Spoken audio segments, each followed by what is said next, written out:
Hey, what's up, guys? Let's jump into Proverbs 14 on the 14th day of August. A proverb a day keeps stupidity away. I think it's important that we understand where the principles of truth and healthy wisdom and knowledge come from.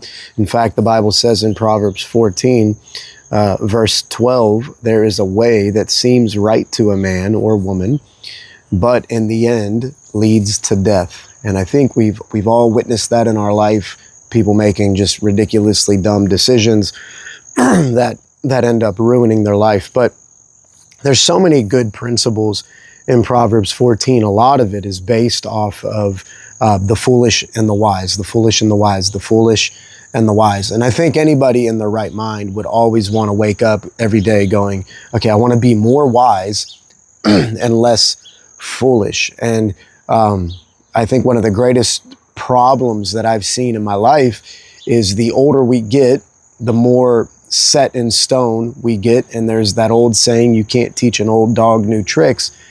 And that really sucks because that's like saying you know everything. And most people struggle with changing the way they think because we grew up, being formed in these ideas, these ideologies, these perceptions about how the world works. And I think we should always be comparing that or contrasting that to who we're called to be and where the best or better version of us is. And I know that there's a better version of me. I know there's a better version of you hiding in today. The Bible says that it's the king's glory to conceal a matter, but the Lord's glory to conceal a matter, but the glory of kings to search those things out. So anyway, that being said, there's a way that seems right to a man and a woman, but in the end leads to destruction. And so we got to continually learn. When we dive into Proverbs 14, there's a lot about being a truthful witness, not being a liar, not being a deceiver.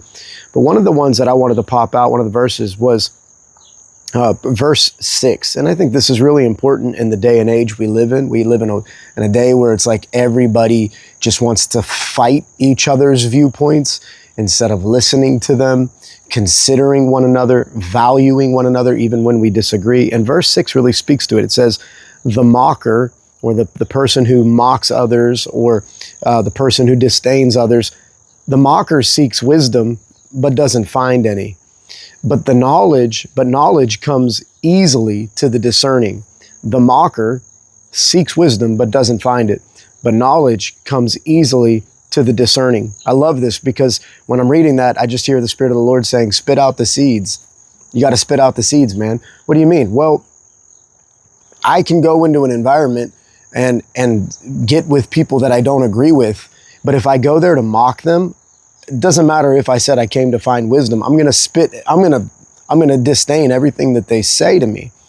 But the discerning can sit in a room and go, wow, like I understand their viewpoint. Even though we don't agree in all of the principles of it, I can spit out the seed because I'm discerning and go, oh, wow, okay, yeah, I get that. Wow, that makes sense. Wow, I want to be compassionate to that.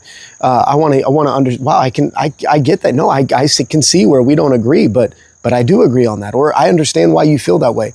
And if we would be more compassionate to one another and more discerning, I think we could get into rooms and instead of having this harsh stance on our point and our agenda and our thoughts, and we could learn from one another and walk out even more wise than we were when we walked into a room. Another verse that I love in here is, here it is, verse 10 and verse 13. And I want to share these with you because a lot of you might be struggling with forms of grief, pain. We all carry pain and we all carry joy. And I share this verse often. The Bible says in verse 10, each heart, every single man and woman's heart knows its own bitterness, but nobody can share its joy. And what I love about this, and when we go to verse 13, even in laughter, even when somebody is laughing, their heart may ache. And even when somebody is in joy, it could end with grief.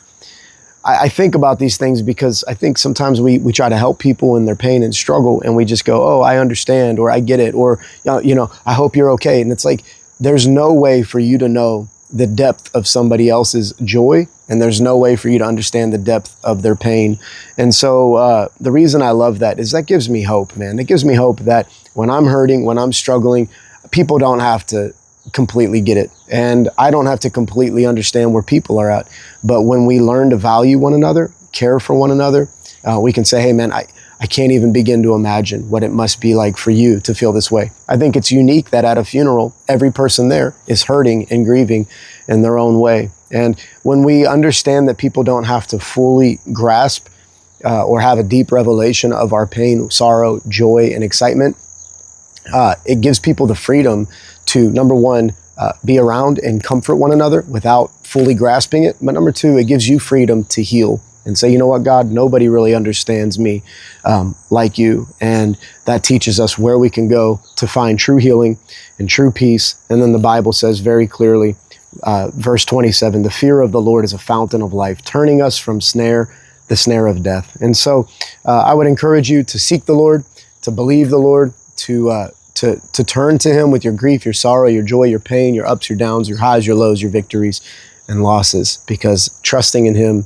respecting the Lord, revering the Lord is a fountain of life.